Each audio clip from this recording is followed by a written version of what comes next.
नमस्कार देवियों सज्जनों, मेरा नाम आरजे रोहित है रेडियो श्री 91.1 एफएम से।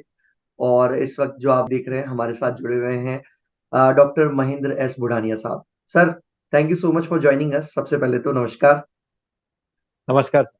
मैं अपने व्यूअर्स को बताना चाहूंगा, doctor Mahendra arthritis and joint replacement specialist है, गुरु कृपा हॉस्पिटल्स, सीकर में। आज आप हमें एजुकेट करेंगे सर नी अर्थराइटिस के बारे में। बहुत कुछ जानने को मिलेगा। वैसे मैं आपको बताना चाहूंगा सर, जब मैं इस इंटरव्यू की रिसर्च कर रहा था तो बहुत सारी चीजें मुझे पता चली आपके बारे में।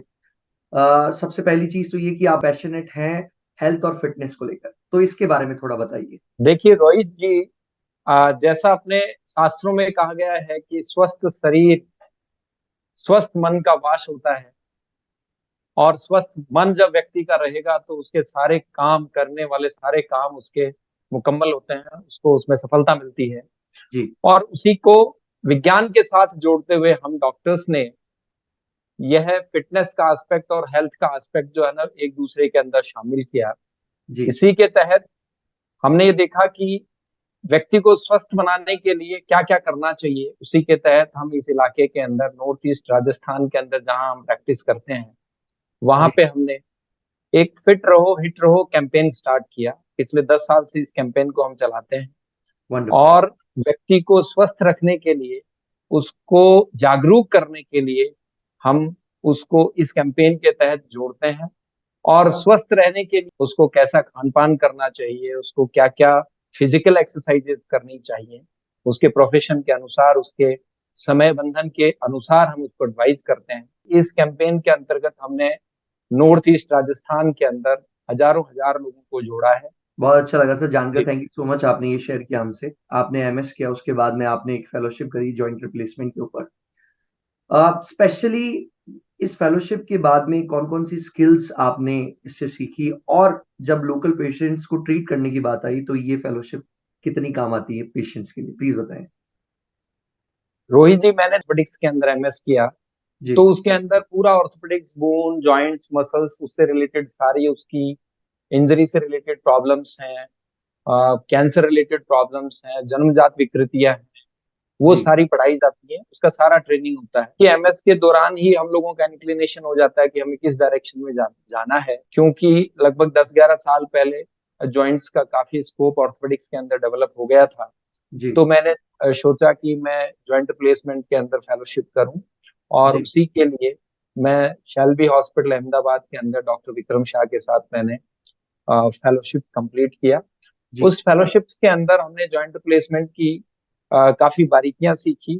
कहाँ करना चाहिए, कहाँ नहीं करना चाहिए, हिंदुस्तान के अंदर या अपने क्षेत्र के अंदर जहाँ जाके हम प्रैक्टिस करने वाले हैं वहाँ ये सर्जरी के क्या स्कोप्स हैं और उसके टेक्निकल पार्ट क्या क्या है, उसको हमने थोरोली लगभग 1 साल हम वहाँ रहे, वहाँ जाए।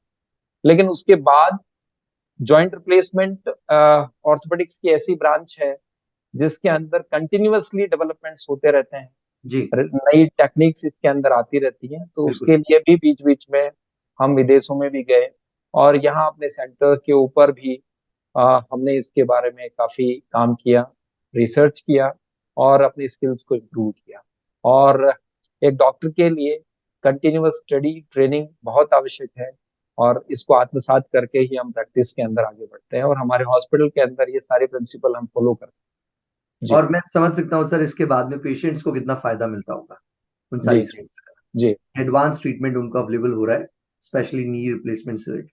Now, thank you so much sir, ये अपने आप में बहुत इंस्पायरिंग है। अब मेन टॉपिक की तरफ आते हैं। मैं जानना चाहूंगा सर, अर्थराइटिस क्या है, इसके बारे में बताइए व्यूअर्स को। आर्थ्रो मीन्स होता है जॉइंट और आइटिस मतलब होता है इन्फ्लामेशन। दो दो शब्द हैं जिनको जोड़ के आर्थराइटिस बना होता है। जी। हम्म। इन्फ्लामेशन जोड़ की कार्टिलेज, चिकनी सतह जिसको हम हिंदी में उपास्थि कहते हैं, उसमें हो सकता है।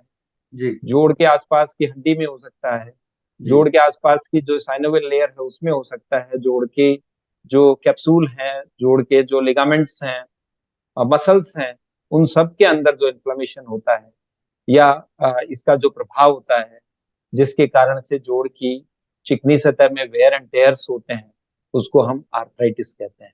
क्या हमेशा जो नी पेन होता है उसका मतलब ऑस्टियोआर्थराइटिस ही है या कुछ और है? नी पेन के तो बहुत सारे कारण होते हैं, सैकड़ों कारण होते हैं। बच्चों के अंदर नी पेन के अलग कारण होते हैं, युवावस्था के अंदर नी पेन के अलग कारण होते ठीक हैं, है। या 40 साल के बाद में जब ऑस्टियोआर्थराइटिस का इंसिडेंस या प्रेवलेंस बढ़ जाता है, उस टाइम भी और कई कारण होते हैं जिसके कारण से घुटने के अंदर दर्द हो सकता है। कहने का मतलब ये रहा कि सारे नी पेन्स जो हैं उनको अपन ऑस्टियोआर्थराइटिस नहीं कह सकते। जी सर, ये चीज भी बताइए कि क्या नी पेन के जो डिफरेंट टाइप्स होते हैं, क्या इंसान खुद ब खुद उनका पता लगा सकता है?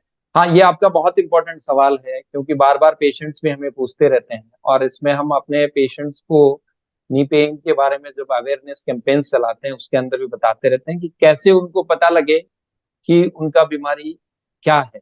तो जी। इसके लिए नी पेन के डिफरेंट जो कारण होते हैं, बहुतायत जो कारण होते हैं, उनको जानना अति आवश्यक होता है। जी। आर्थराइटिस जो एज के साथ साथ होता है, या इसको कहें अपन प्राइमरी आर्थराइटिस होता है जिसका और कोई कारण नहीं होता, उसको हम ओस्टियोआर्थराइटिस कहते हैं। ये सामान्यतः 40 साल के बाद में शुरू होता है। जी। परंतु ओस्टियोआर्थराइटिस के अतिरिक्त भी बहुत सारे आर्थराइटिस होते हैं, जैसे इन्फ्लेमेटरी आर्थराइटिस होता है। गठिया बाय बहुत बड़ी एक बीमारी होती है, काफी पेशेंट्स हमारे पास आते हैं, जी। जिसे हम विज्ञान में रूमेटोइड आर्थराइटिस कहते हैं। जी। ये महिलाओं में ज्यादा होता है या यंग मिडिल एज के अंदर स्टार्ट होता है। इसके अलावा यंग एज के अंदर पुरुषों के अंदर सीरोनेगेटिव स्पॉन्डाइलो आर्थ्रोपैथी होती है, जिसके अंदर रीढ़ की हड्डी में दर्द होते हैं, उसके कारण से भी घुटने के अंदर उसको दर्द हो सकता है। परंतु ये यंग एज के अंदर इसका स्टार्टिंग टाइम जो है वो उसका 20 साल, 17 साल, 18 साल ये होता है। इसके अतिरिक्त मेटाबॉलिक डिसऑर्डर्स भी होते हैं, जैसे बॉडी के अंदर हाई प्रोटीन इंटेक के कारण से यूरिक एसिड लेवल बढ़ जाता है, हम्म। उसके कारण से क्रिस्टल इंड्यूस्ड आर्थराइटिस भी बॉडी के अंदर होता है, उसके कारण से भी घुटने के अंदर दर्द हो सकता है। जी जी, आपने ऑस्टियोआर्थराइटिस के बारे में ये जो जानकारी दी है, रिस्क फैक्टर्स क्या क्या आप बताना चाहेंगे? ऑस्टियोआर्थराइटिस के क्या क्या होते हैं? आपको दो तरीके का ऑस्टियोआर्थराइटिस होता है, एक तो प्राइमरी ऑस्टियोआर्थराइटिस होता है, एक सेकेंडरी ऑस्टियोआर्थराइटिस होता है। जी। प्राइमरी ऑस्टियोआर्थराइटिस हम उस ऑस्टियोआर्थराइटिस को कहते हैं जिसमें आपको कोई बाहरी कारण नहीं होता, कोई एक्सट्रिंजिक फैक्टर्स नहीं होते। जैसे आपका एज एज 45 हो गया, 55 हो गया, बी पेन स्टार्ट हुआ है, तो एज को आप कम नहीं कर सकते, इसलिए इस फैक्टर को नॉन मॉडिफिएबल फैक्टर कहा जाता है, और ये फैक्टर आपकी बॉडी के अंदर है, इसको आप बदल नहीं। बिल्कुल। दूसरा, इसके अंदर आपका सेक्स, जेंडर। महिलाओं के अंदर आप देखोगे कि महिलाओं के अंदर ऑस्टियोआर्थराइटिस जो है उसके चांसेस ज्यादा होते हैं। तो फीमेल जेंडर्स हैं, 40 के बाद हैं, घुटनों के अंदर दर्द स्टार्ट हो गया, तो हमें देखते ही यह लगता है कि इनको ऑस्टियोआर्थराइटिस हो सकता है। इसके अतिरिक्त जो आपके जेनेटिक्स बहुत इंपॉर्टेंट फैक्टर है। किसी व्यक्ति को, महिला हो पुरुष हो, 45 साल की उम्र में घुटनों के अंदर दर्द स्टार्ट हुआ है, तो उनको सबसे पहले अपनी फैमिली हिस्ट्री के बारे में जानना चाहिए कि मेरी माँ को है, मेरे पिता को है, या मेरे फैमिली के अंदर और नियर डियर को है किसी को। तो इसको हम जेनेटिक कोरिलेशन कहते हैं, और जेनेटिक्स भी ऑस्टियोआर्थराइटिस के अंदर एक बहुत बड़ा इंपॉर्टेंट फैक्टर होता है। लाइफस्टाइल बहुत इंपॉर्टेंट फैक्टर होता है, कि मान लीजिए कि जैसे इस इलाके में लोग खेती बाड़ी बहुत करते हैं, किसान हैं, नीचे बैठ के काम करते हैं, कंस्ट्रक्शन वर्कर्स बहुत ज्यादा हैं, तो आप 10-20 साल तक आपने काम किया है नीचे बैठकर, स्क्वेटिंग करके, ग्राउंड सीटिंग करके आपने काम किया है, खेतों में काम किया, आपने कंस्ट्रक्शन वर्क किया है, जी। और उसके बाद आपकी उम्र 50 साल हो गई सपोज करिए, और वहां आपको नी पेन स्टार्ट हुआ है, तो जी। उसको भी हम ऑस्टियोआर्थराइटिस की श्रेणी में ही माने। तो मोटा मोटा सा एज हो गया, सेक्स हो गया आपका, आपका जेनेटिक्स हो गया, लाइफ। फैमिली हिस्ट्री हो गया, लाइफस्टाइल हो गया अपना। अब बात आती है सेकेंडरी ऑस्टियोआर्थराइटिस। मोटापा बहुत बड़ा फैक्टर है। ओबेसिटी जो है वो आपके घुटनों के, आपका शरीर का वजन ज्यादा रहेगा, तो आपके घुटने के ऊपर रोहित लोड ज्यादा पड़ेगा, जोर इसलिए पड़ेगा। आपको ओबेसिटी के अंदर भी नी पेन जब स्टार्ट होता है, यह पेन 40 से पहले भी स्टार्ट हो सकता है, और आपकी कार्टिलेज के अंदर, आपके जॉइंट के अंदर वेयर एंड टेयर आपको मिल सकते हैं। इसके साथ साथ इन्फ्लेमेटरी आर्थराइटिस जो भी होते हैं, जैसे गठिया की बीमारी है, जैसे crystal induced arthropathy, uric acid level बढ़ जाने की वजह से आपको होता है, उनके अंदर भी सेकेंडरी ऑस्टियोआर्थराइटिस हो सकता है। इसके साथ साथ आजकल क्योंकि मोटर व्हीकल्स का काफी चलन बढ़ गया है, टू व्हीलर्स खूब चलते हैं, तो टू हम्म। व्हीलर चलाने वाले लोगों के अंदर नी की इंजरीज काफी होती है, और इंजरीज हुई, आपने उसको लापरवाही बरती, आपने डॉक्टर से डिस्कस नहीं किया, या डॉक्टर ने आपको जो बताया उसके अनुसार आपने ट्रीटमेंट फॉलो नहीं किया, तो उसके कारण से घुटने के अंदर कमजोरियां रह जाती हैं। सपोज करिए घुटने की लिगामेंट इंजरी हो गई तो घुटने के अंदर लचक रह जाती है, और धीरे धीरे आपको उस लचक की वजह से घुटने की कार्टिलेज में वेयर एंड टियर होते हैं, और उसके कारण से भी आपका घुटना कमजोर हो जाता है, जिसे हम सेकेंडरी आर्थराइटिस कहते हैं। इसके साथ साथ विटामिन डी और कैल्शियम की कमी से भी ये नोटिस किया गया है कि लोगों के अंदर जोड़ों का पेन होता है, और वो अर्ली एज के अंदर ही ऑस्टियोआर्थराइटिस में कन्वर्ट हो। तो मोटा मोटा सा सारी चीजों को ध्यान में रख के ही आप अपनी बीमारी के बारे में पता कर सकते हैं, और आपका डॉक्टर आपका डायग्नोसिस बनाता है। और एडिशनल अगर सिम्टम्स की बात करें, और कैसे कैसे सिम्टम्स होते हैं ऑस्टियोआर्थराइटिस? घुटने के अंदर दर्द होता है, घुटने में सूजन आ जाती है, और घुटने के अंदर स्टिफनेस आती है, जकड़ जाता है। इसके साथ साथ जब और एडवांस स्टेज के अंदर आर्थराइटिस पहुंचता है, तो आपकी एक्टिविटीज ऑफ डेली लिविंग, यानी कि आप दैनिक क्रियाएं जो करते हैं, मान लो कि मॉर्निंग वॉक कोई करना चाहता है, वो प्रभावित हो जाता है। और कोई ऑक्यूपेशनल वर्क, आप जैसे हम डॉक्टर्स हैं तो डॉक्टर अपना काम नहीं कर पाएगा। कोई आदमी खेत में काम करता है, फार्मर है, तो वो अपना काम नहीं कर पाएगा। महिलाएं किचन में काम नहीं कर पाएंगी या दर्द के साथ काम करेंगी, तो इसे हम एक्टिविटी ऑफ डेली लिविंग कहते हैं। एक्टिविटीज ऑफ डेली लिविंग आपकी कॉम्प्रोमाइज हो जाती है, और जब ये ओवर एडवांस स्टेज में जाता है तो इवन आपका नाइट स्लीप भी डिस्टर्ब होने लग जाता है, रात को नींद भी आपकी खराब होने लग जाती है। और पेशेंट इस तरह की कंप्लेंट्स के साथ आते हैं कि डॉक्टर अब तो मैं सोने से भी जो है वो परेशान होने लग गया हूँ, मुझे नींद भी नहीं ले पाता हूँ, ये घुटना मुझे इतना परेशान करने लग गया है। तो शुरू दर्द से होता है, और दर्द के बाद में सूजन आता है, सूजन के बाद में जकड़न होता है, जकड़न के बाद आपकी एक्टिविटीज ऑफ डेली लाइफ जो है वो कॉम्प्रोमाइज होती है, और लास्ट के अंदर आपका स्लीप डिस्टर्बेंस भी हो जाता है, नींद भी आपका डिस्टर्ब हो जाता है। और इसी से आप ये डायग्नोस कर लेते होंगे कि उस इंसान को या उस व्यक्ति को, उस महिला को ऑस्टियो अर्थराइटिस है, राइट? जब हमारे पास वो आता है इस तरह की कंप्लेन्स लेके, तो हम सबसे पहले पूछते हैं कि आपको कितने समय से है। तो वो कहता है कि साहब मैं तो 4 दिन पहले बाइक से गिरा था या सीढ़ी से फिसल गया था, तो उस नी पेन को हम ऑस्टियो आर्थराइटिस नहीं कहते। नहीं कहते तो हैं। लॉन्ग ड्यूरेशन बहुत इंपॉर्टेंट फैक्टर होता है, कि लॉन्ग ड्यूरेशन का मतलब आपको कई हफ्तों सालों से, से हो रहा कई है। महीनों से, हाँ। और ग्रेजुअल ऑनसेट मतलब धीरे से शुरू हुआ, और प्रोग्रेसिव धीरे धीरे बढ़ रहा है। बढ़ता गया। इसका ऑनसेट ग्रेजुअल है और धीरे धीरे बढ़ रहा है। बढ़ते बढ़ते इसमें सूजन भी आ गया, ये जकड़ने भी लग गया, और मेरी एक्टिविटीज ऑफ डेली लिविंग भी कॉम्प्रोमाइज होने लग गई। अब मेरा नाइट स्लीप भी डिस्टर्ब हो गया। यहाँ इसको हम पूरे को डिटेल हिस्ट्री टेकिंग कहते हैं, इससे हमें पता लगता है। इसके बाद में डायग्नोसिस को कंफर्म करने के लिए रोहित जी, हमें कुछ इन्वेस्टिगेशंस करने पड़ते हैं। इन्वेस्टिगेशंस के बाद ही हम इसको डायग्नोसिस को एस्टेब्लिश करते हैं कि पेशेंट को ऑस्टियोआर्थराइटिस है या और किसी तरह का नी पेन, इसका इसके बाद ही पता लगता खुदा ना खास्ता कभी ऐसा ना हो, लेकिन मान लीजिए कि मुझे ऑस्टियोआर्थराइटिस का पता चलता है, नाउ ट्रीटमेंट ऑप्शंस क्या क्या अवेलेबल है पेशेंट के लिए? है। जी। क्योर पॉसिबल नहीं है, परंतु इसका मैनेजमेंट पॉसिबल है। बहुत अच्छे से इसका प्रबंधन किया जा सकता है, और प्रबंधन के लिए सिंपल तरीके हैं, सिंपल मेथड्स हैं। जैसे अर्ली स्टेज के अंदर जब पेशेंट्स हमारे पास आते हैं, तो सिंपल पेशेंट एजुकेशन से, उसके लाइफस्टाइल मॉडिफिकेशन से, उसकी एक्टिविटी मॉडिफिकेशन के साथ हम उसको कुछ फिजियोथेरेपी एडवाइस करके हम उसके पेन को कंट्रोल कर सकते हैं। हम उसकी बीमारी को आगे बढ़ने से रोक सकते हैं, या उसके आगे बढ़ने की रफ्तार को स्लो डाउन किया जा सकता है। जब lifestyle modification, patient education, exercises, physiotherapy से पेशेंट को रिलीफ नहीं मिलता, तो हम ये मान के चलते हैं कि अब पेशेंट का बीमारी थोड़ा और आगे बढ़ी हुई अवस्था के अंदर हमारे पास आया है।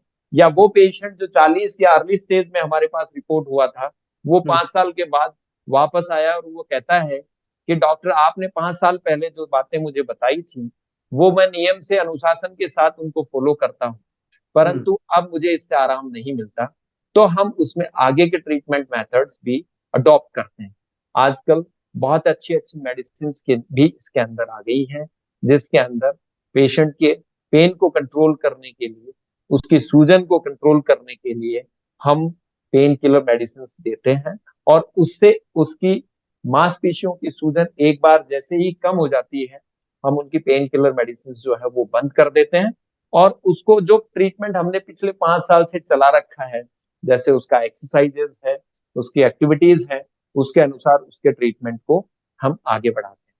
जी लेकिन अब मान लीजिए कि आपका एज 60 साल के आसपास पहुंच गया, आपने सारा ट्रीटमेंट फॉलो किया है, या कोई नया पेशेंट जिसने अपने ट्रीटमेंट के लिए उसने डॉक्टर को अप्रोच ही नहीं किया, या अप्रोच किया तो उसको उसने अक्सर से फॉलो नहीं किया है। सपोज करिए अब उसका स्टेज 3 या स्टेज 4 के अंदर ऑस्टियोआर्थराइटिस पहुंच गया, तो उस स्थिति के अंदर हम आगे के ट्रीटमेंट ऑप्शन भी अडॉप्ट करते हैं, जिसमें सर्जिकल ट्रीटमेंट्स भी आते हैं, उनको हमें करना पड़ता है। लेकिन ये ट्रीटमेंट किस स्टेज के अंदर कौन सा ट्रीटमेंट इसमें काम करेगा, वो ट्रीटमेंट पेशेंट की कंडीशन और उसके रिपोर्टिंग टाइम के ऊपर बहुत बड़ा इसका डिपेंड करता है, निर्भर करता है, और उसी के आधार पे ये डिसाइड किया जाता है कि पेशेंट को कैसे किया जाए। जब आपके पास में नी रिप्लेसमेंट सर्जरी का ऑप्शन आता है कि अब ये सर्जरी हमें करनी है, तो ये किस प्रकार होती है और रिकवरी जो पोस्ट सर्जरी होती है उसको किस तरीके से आप मैनेज करते हैं, उसका प्रोसेस क्या रहता है रिकवरी का?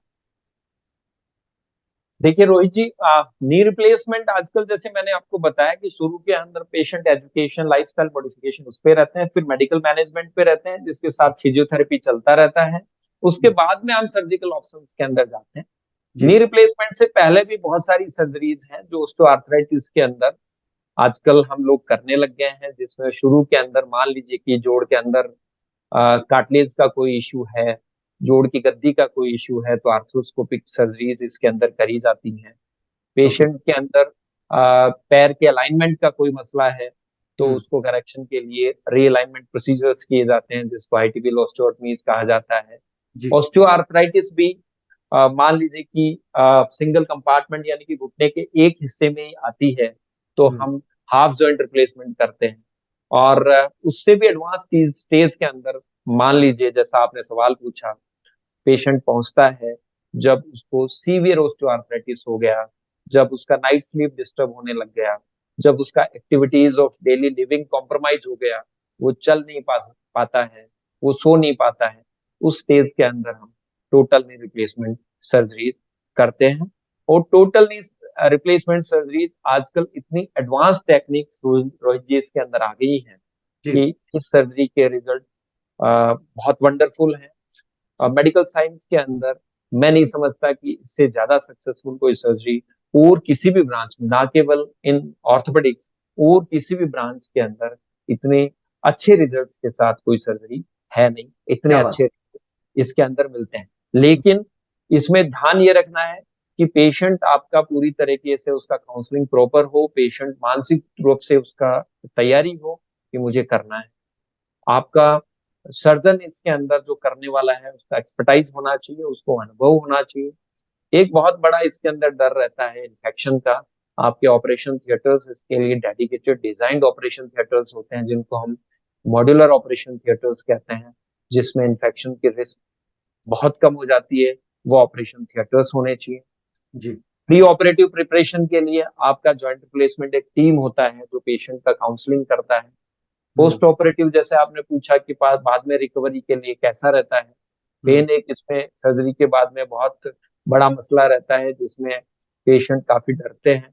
इसलिए पेन मैनेजमेंट का अलग से एक इसमें टीम होता है जो पेशेंट के पोस्ट ऑपरेटिव पेन को कंट्रोल करता है। इसके साथ साथ पेशेंट का अर्ली रिहेबिलिटेशन, जैसे हमने सर्जरी करी, वो जल्दी से जल्दी खड़ा हो, वो जल्दी से जल्दी चलना चालू करे, वो जल्दी से जल्दी सीढ़ी चढ़े, वो जल्दी से जल्दी अपने घर पे पहुंच जाए, और घर पे पहुंच के भी वो जल्दी से जल्दी, यदि महिला हो तो अपने किचन में जाए, वर्किंग पर्सन हो तो वो अपने ऑफिस के अंदर जल्दी से जल्दी पहुंच जाए।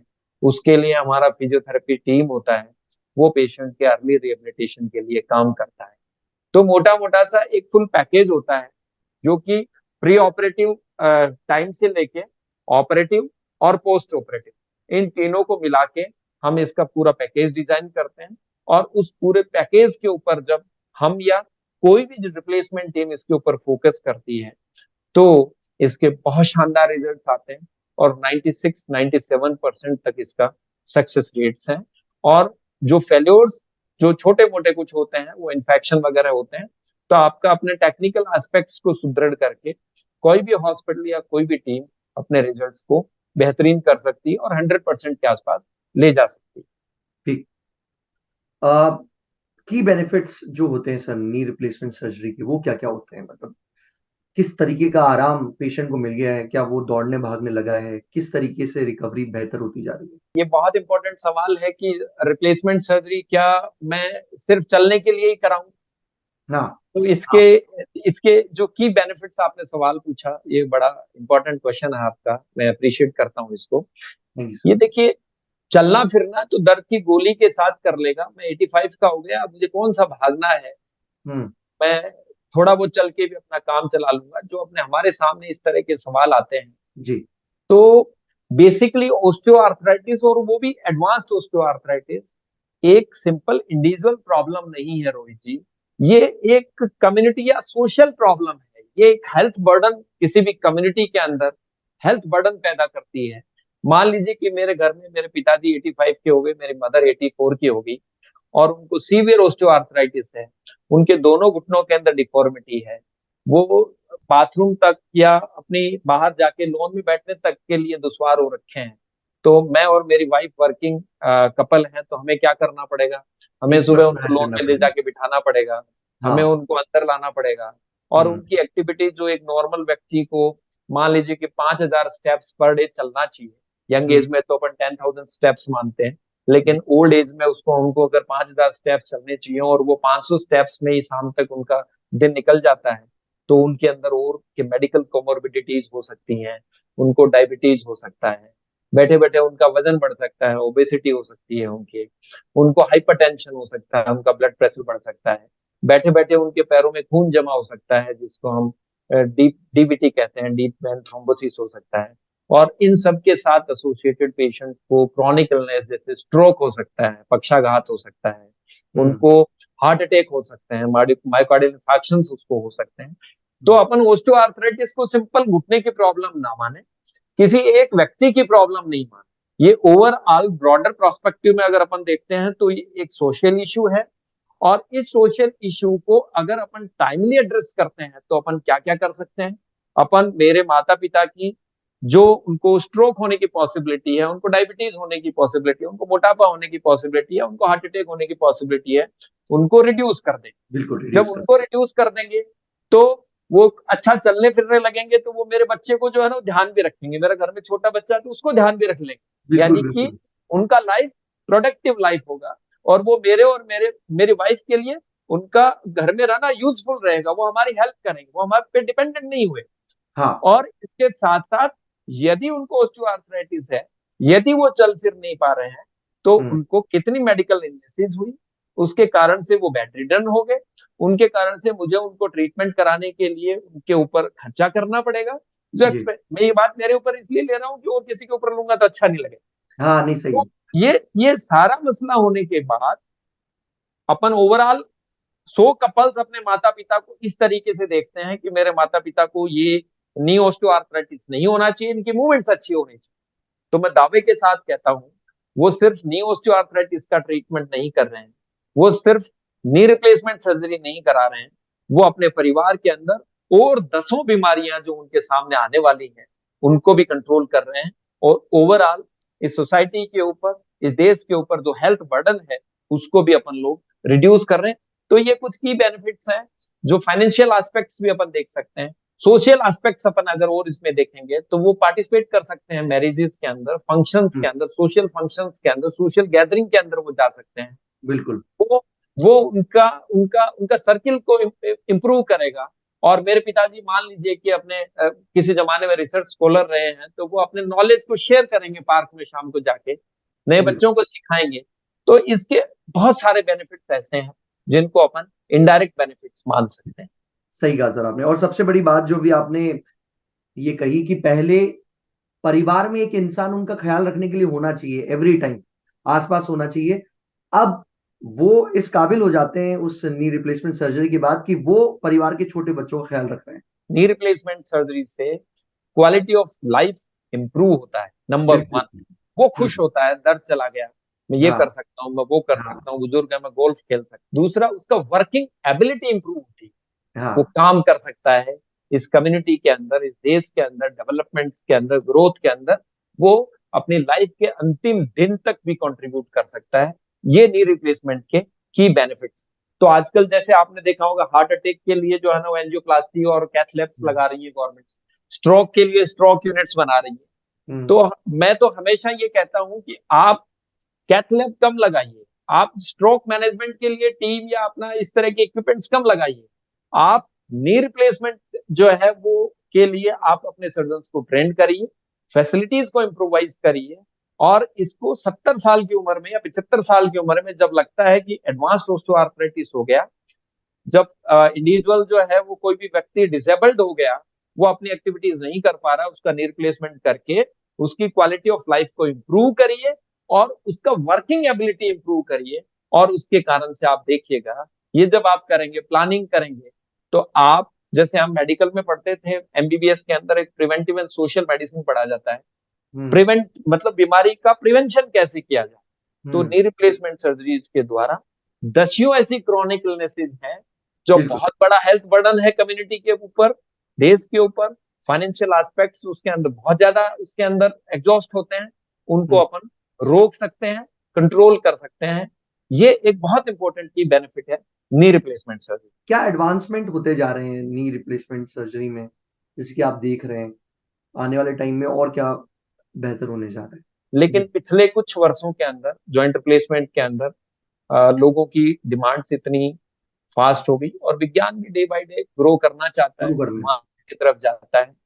तो हम लोगों ने भी लेटेस्ट टेक्निक्स के ऊपर काम करना शुरू किया, और इसके लिए जो जॉइंट्स के डिजाइन्स हैं वो बहुत एडवांस किस्म के जॉइंट्स के डिजाइन्स आ गए। पहले जॉइंट्स के अंदर मूवमेंट्स पूरे नहीं आते थे, आजकल हम जॉइंट रिप्लेसमेंट करते हैं तो फुल मूवमेंट्स आते हैं। पहले हम लोग कहते थे कि आप ग्राउंड सिटिंग नहीं कर सकते, आप ये नहीं कर सकते, आप वो नहीं कर सकते। आजकल इस तरह के जॉइंट्स के डिजाइन आ गए कि पेशेंट सारी एक्टिविटीज कर सकता है, वो मैराथन दौड़ सकता है, वो ब्रिस्क वॉक कर सकता है, वो पहाड़ियों के ऊपर जा सकता है, वो तीर्थ यात्रा के ऊपर जा सकता है, वो विदेशों में घूमने जा सकता है। इसके लिए जॉइंट रिप्लेसमेंट के अंदर कुछ सालों पहले पेशेंट स्पेसिफिक इंस्ट्रूमेंटेशन आ गए कि घुटने का पहले ऑपरेशन से पहले सीटी स्कैन करके उसका मैपिंग कर लिया जाता है, और उसके अनुसार ही उसका ऑपरेटिंग इंस्ट्रूमेंट जो है वो डिजाइन करके लिया जाता है। उससे जो चीरा है वो काफी छोटा हो गया, ब्लड लॉस काफी कम हो गया, मसल्स को छेड़छाड़ काफी कम हो गया, और उसके कारण से पेशेंट को दर्द भी कम हुआ, और उसका पोस्ट ऑपरेटिव रिकवरी बहुत फास्ट हो गया, मूवमेंट सारे आ गए। अब कुछ वर्षों के अंदर हमने देखा है कि नेविगेशन सिस्टम आया, कंप्यूटर का काफी इसके अंदर रोल आ गया। कंप्यूटर के द्वारा प्री ऑपरेटिवली हम प्रिपरेशन करते हैं कि कितना हमें इसमें कौन सा बोन को कहाँ छेड़ना है, कौन से तंतु को कितना लूज करना है, कितना टाइट छोड़ना है, और किस साइज का जॉइंट इस पेशेंट के अंदर हमें काम में लेना है। कंप्यूटर ने इसमें काफी हेल्प करी है।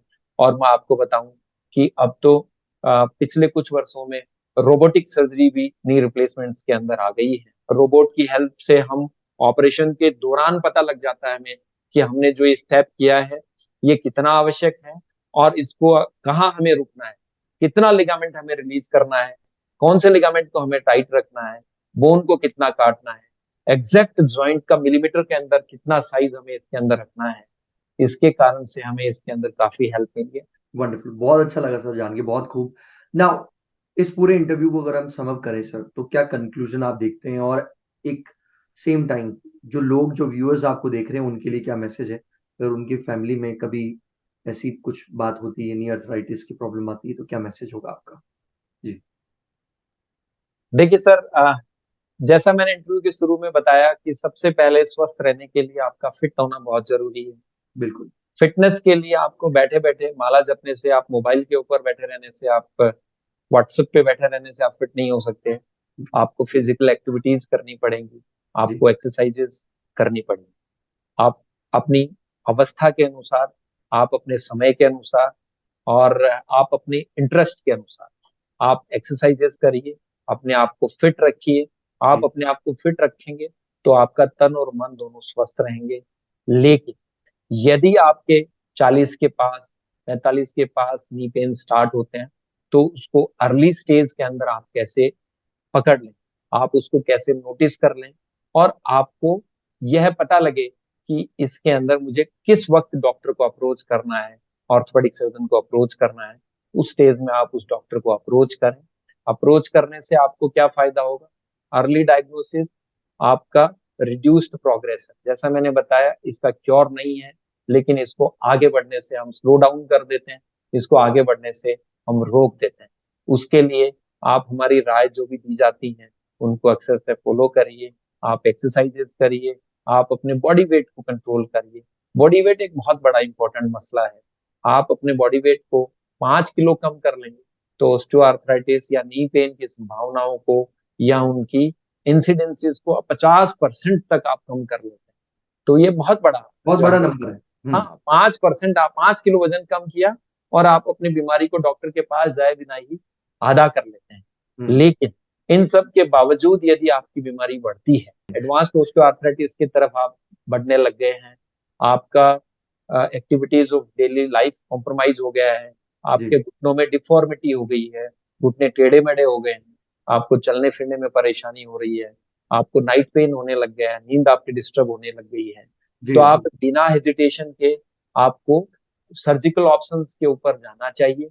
सर्जिकल ऑप्शंस के अंदर नी रिप्लेसमेंट सर्जरी, जिसमें आपका unicompartmental knee replacement surgery early stage में है तो हम आधा नी रिप्लेस करते हैं, और अगर एडवांस स्टेज में है तो टोटल नी रिप्लेसमेंट सर्जरी हम करते हैं।